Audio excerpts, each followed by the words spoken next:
श्री लाइराई यात्रा के दौरान जिन लोगों की दुखद मृत्यु हुई है और जो हताहत हैं, उनके लिए भारी मन से संवेदनाएं प्रकट करता हूं भारतीय जनता पार्टी की तरफ से, और उसके बाद ये प्रेस कॉन्फ्रेंस हम आरंभ करते हैं। आज का ये प्रेस कॉन्फ्रेंस गंभीर मुद्दे पर है और बहुत ही गंभीर तरीके से इस विषय को मैं रखने वाला हूं। भले ही आतंकी हमलों को कांग्रेस पार्टी गंभीरता से न लेती हो, भले ही देश की जनता की भावनाओं को कांग्रेस पार्टी, कांग्रेस के अध्यक्ष राहुल गांधी जी, पूर्व अध्यक्षा श्रीमती सोनिया गांधी जी और गांधी परिवार देश के लोगों की भावनाओं को ना समझते हों, मगर उनको ये छूट नहीं मिलता है कि देश की सेना के मनोबल को बार बार गिराए, देश के लोगों के संवेदनाओं के साथ खिलवाड़ करें। पहलगाम में जिस प्रकार का पाकिस्तान द्वारा स्पॉन्सर्ड टेररिस्ट अटैक हुआ है, पूरे देश में एक गम का माहौल है। सीडब्ल्यूसी की मीटिंग हुई कल। सीडब्ल्यूसी ने अपनी मीटिंग में कुछ प्रस्ताव पारित किए।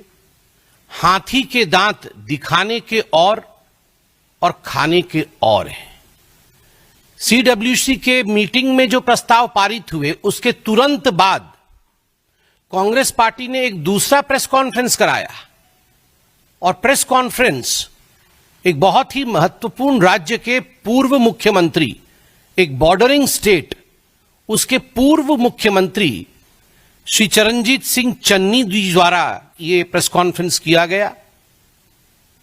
और आप सोच के देखिए, स्ट्रैटेजिकली ये कांग्रेस का प्लान्ड विजन है कि ये प्रेस कॉन्फ्रेंस भी सीडब्ल्यूसी के मीटिंग के पश्चात एक तरफ खड़गे जी कुछ बोलेंगे एक रिजोल्यूशन के बारे में, और दूसरी तरफ बॉर्डरिंग स्टेट के पूर्व मुख्यमंत्री, वर्तमान के सांसद और उनके एक बहुत बड़े नेता चन्नी साहब पैरेलल प्रेस कॉन्फ्रेंस करेंगे, और पैरेलल प्रेस कॉन्फ्रेंस करके कहेंगे कि 2019 में पुलवामा के समय भारत की सेना ने, भारत की वायुसेना ने जो सर्जिकल स्ट्राइक पाकिस्तान के ऊपर किया था, वो गलत था, वो हुआ ही नहीं था।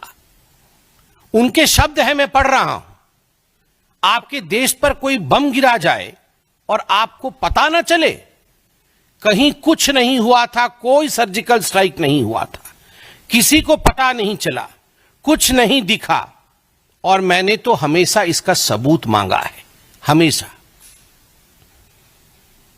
प्रधानमंत्री जी के 56 इंच के सीने के ऊपर भी उन्होंने प्रश्न चिन्ह लगाया और उनके ऊपर टॉन्ट कसा। आप बताइए, 2019 के सर्जिकल स्ट्राइक को लेकर पाकिस्तान में खलबली मची।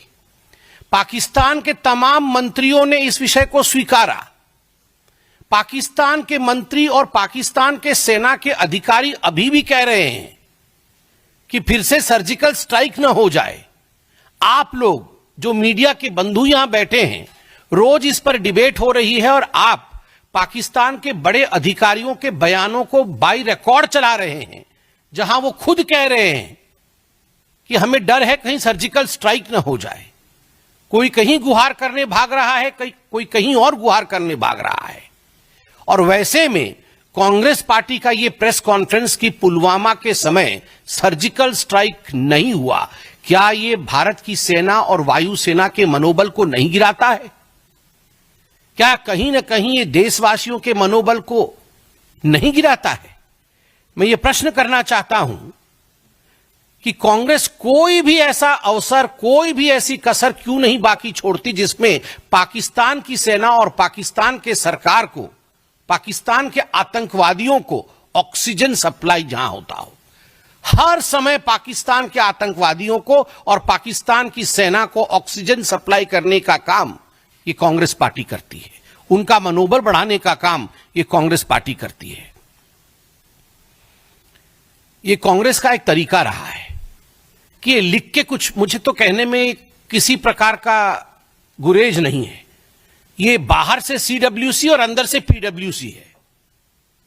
ये बाहर से सीडब्ल्यूसी है और अंदर से पीडब्ल्यूसी है। बाहर से कांग्रेस वर्किंग कमेटी है और अंदर से देखा जाए तो पाकिस्तान वर्किंग कमेटी है। ऐसे तो नहीं हो सकता है ना कि हर दिन एक नेता बाहर निकल के आए और एक प्रेस कॉन्फ्रेंस करे, इंडिया को कोसे, प्रधानमंत्री मोदी जी के खिलाफ बोले और पाकिस्तान के समर्थन में बोल दे। It is more than a coincidence. ये एक बार हो सकता है, 2 बार हो सकता है, चलो 3 बार हो सकता है, मगर जब से आतंकी हमला हुआ है 22 तारीख से, हर दिन मैं फहरिस्त गिनाऊंगा तो फहरिस्त लंबी है और आप जानते भी हैं, मगर फिर भी सैफुद्दीन सोज जो इनके मंत्री रह चुके हैं, बड़े नेता है कांग्रेस पार्टी के, कश्मीर से ही हैं, खुद निकलकर कहते हैं कि हमें बात मान लेनी चाहिए पाकिस्तान की कि आतंकवाद की गतिविधि में पाकिस्तान का कोई हाथ नहीं है, हमें पानी बंद नहीं करना चाहिए पाकिस्तान का। सैफुद्दीन सोज का यह बयान है। सिद्धरमैया जी, रोना धोना शुरू हो गया सिद्धरमैया जी का डे 1 से कि युद्ध नहीं होना चाहिए, युद्ध अच्छी बात नहीं है, पाकिस्तान को छोड़ देना चाहिए। क्यों छोड़ देना चाहिए जी? उसके बाद आरबी तिम्मापुर जो मंत्री हैं कर्नाटक में, उनका कहना है कि नहीं, सरकार झूठ बोल रही है। ये जो आतंकी आए थे, इन्होंने कोई धर्म नहीं पूछा, किसी से मजहब नहीं पूछी और ऐसे ही गोली चला दी। और जो टूरिस्ट ऐसा कह रहे हैं कि मजहब पूछ करके मारा है, उनका कहीं ना कहीं मेंटल फॉगिंग हुआ है। यह आरबी तिम्मापुर का बयान है। बीके हरिप्रसाद, मंत्री कर्नाटक, बड़े नेता कांग्रेस पार्टी के, वो कहते हैं आपके लिए, भारतीय जनता पार्टी के लिए पाकिस्तान दुश्मन राष्ट्र होगा, एनिमी कंट्री होगी, हमारे लिए तो पाकिस्तान नेबरिंग कंट्री है। मुझे तो आदरणीय हेमंत बिस्वा शर्मा जी की बात याद आ गई। अभी कुछ दिन पहले मैं देख रहा था, हेमंत बिस्वा शर्मा जी ने अपने एक इंटरव्यू में कहा कि एक बहुत बड़ा नेता है कांग्रेस पार्टी का, जो अटारी बॉर्डर से क्रॉस करके 15 दिन तक पाकिस्तान में रहे, बिना किसी को बता करके चले गए पाकिस्तान, और 15 दिन तक पाकिस्तान में रहे। मैंने हेमंत जी का वो इंटरव्यू सुना कि कहीं फ्लाइट से जाना पड़े, एयरपोर्ट से जाना पड़े तो पकड़ में आ जाएंगे, इसलिए चोरी चोरी चुपके अटारी बॉर्डर क्रॉस करके कांग्रेस का एक कद्दावर नेता 15 दिन तक इस्लामाबाद में रहता है। और माननीय हेमंत जी ने जो कहा कि उनके बच्चे भी भारत के नागरिक नहीं हैं, यह तो बड़ा ही गंभीर विषय है। तो ये क्या मामला है? तो बीके हरिप्रसाद कहते हैं हमारे लिए तो बड़ा प्यारा नेबरिंग कंट्री है, ये पाकिस्तान जो है एनिमी कंट्री होगी बीजेपी की। हां, आपके सांसद 15 दिन रहते हैं, आपके बच्चे यहां के सिटीजन ही नहीं है, तो आपके लिए तो नेबरिंग कंट्री होगा ही वो बड़ा प्यारा।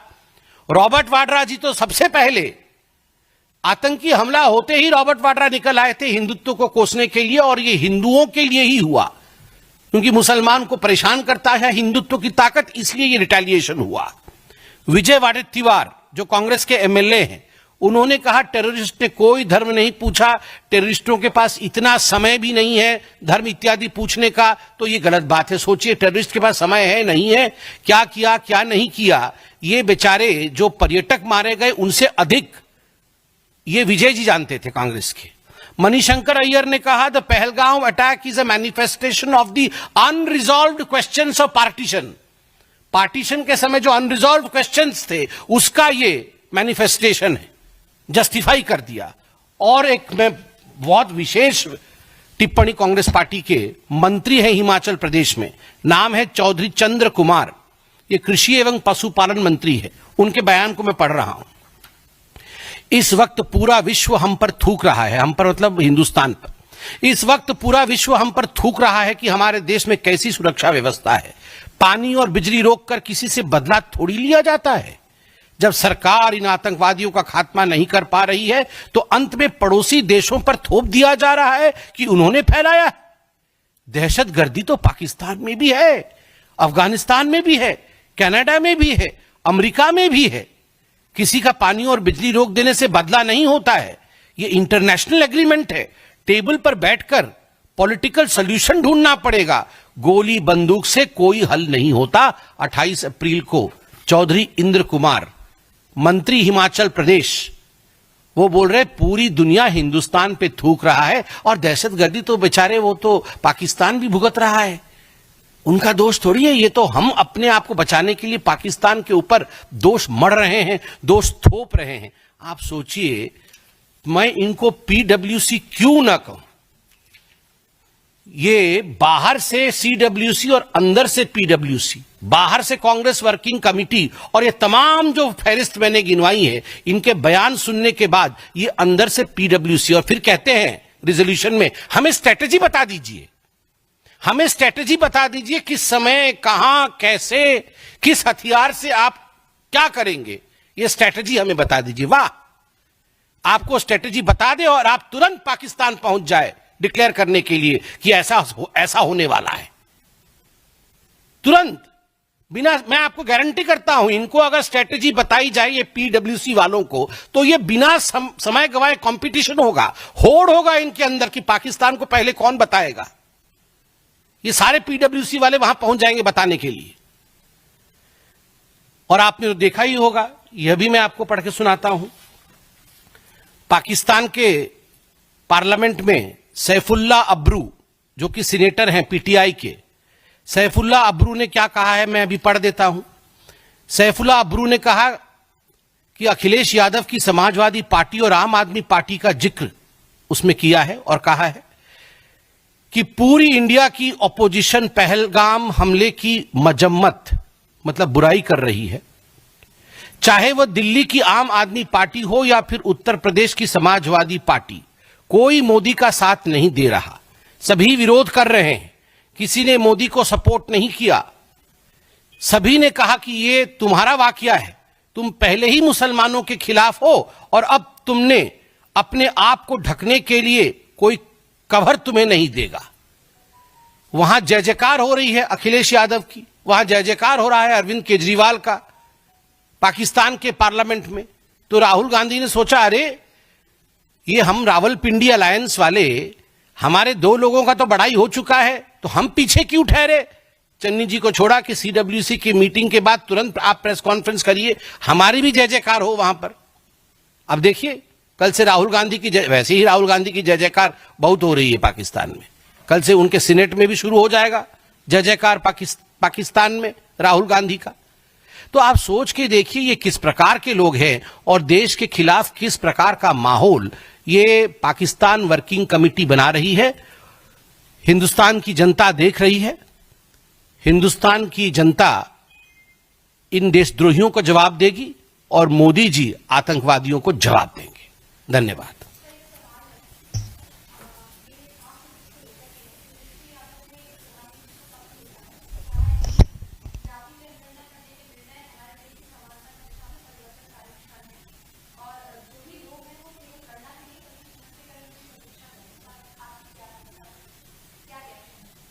देखिए, जहां तक जाति जनगणना का विषय है, जो लोग आज उस पर, जो रावलपिंडी अलायंस वाले, जो लोग उस पर प्रश्न पूछ रहे हैं, क्रेडिट लेने की कोशिश कर रहे हैं, मैं उनसे सिर्फ इतना ही पूछ रहा हूं कि 60 दशकों तक या तो कांग्रेस पार्टी की सरकार रही या तो ऐसी सरकारें रही हैं जिसमें लालू प्रसाद यादव जी से लेकर बाकी तमाम घटकों का समर्थन रहा है।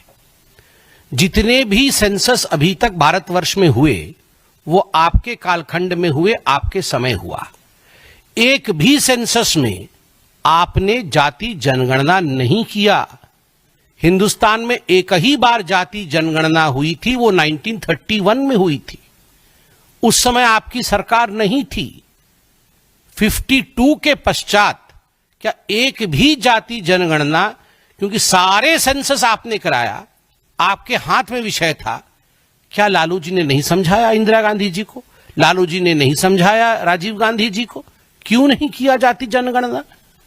दूसरा विषय मैं कहना चाहता हूं, ये जाति जनगणना का विषय क्रेडिट का विषय नहीं है, ये डेबिट का विषय है।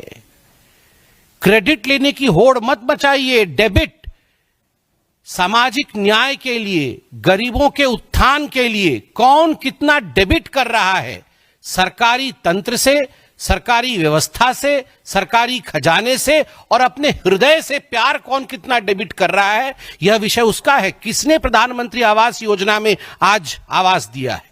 किसने घर घर तक शौचालय पहुंचाया है?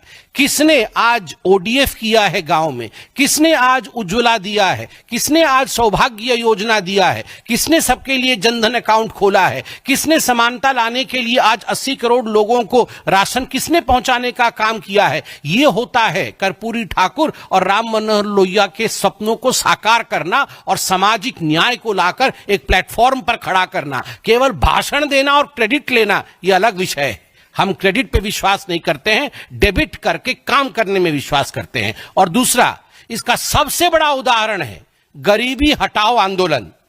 ये पूरी नेहरू गांधी खानदान, नेहरू जी गरीबी हटाओ, इंदिरा गांधी गरीबी हटाओ, राजीव गांधी गरीबी हटाओ, सोनिया गांधी गरीबी हटाओ, हट गई गरीबी। मगर अभी वर्ल्ड बैंक ने मोदी जी की तारीफ की है कि यस, नरेंद्र मोदी जी ने जो काम किया है उससे लगभग 20 करोड़ हिंदुस्तानी BPL line, below poverty line या गरीबी रेखा से ऊपर लांगे हैं, ऊपर आए हैं। जो करके दिखाना और भाषण देने में फर्क होता है।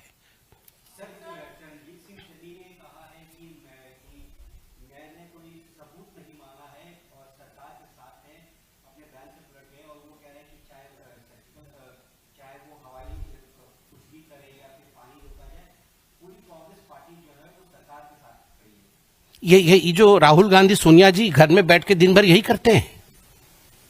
ये 2 फोन रखते हैं। एक फोन करते हैं कि तुम जाके पहले भारत के खिलाफ बोलो, और फिर दूसरा फोन करते हैं बोलो अब की मैं वापस ले रहा हूं। ऐसा होता है क्या? आपने ऑक्सीजन सप्लाई कर दिया, अब आप बताइए चन्नी जी को कि ऑक्सीजन वापस लो पाकिस्तान से। कैसे लेंगे ऑक्सीजन वापस?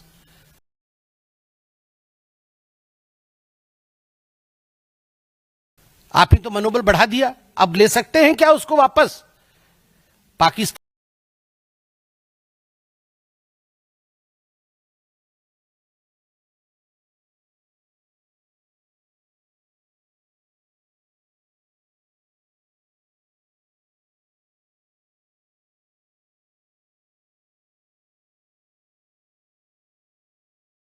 के आर्मी का जो मनोबल बढ़ा और हमारे आर्मी का जो मनोबल गिराने की कोशिश आपने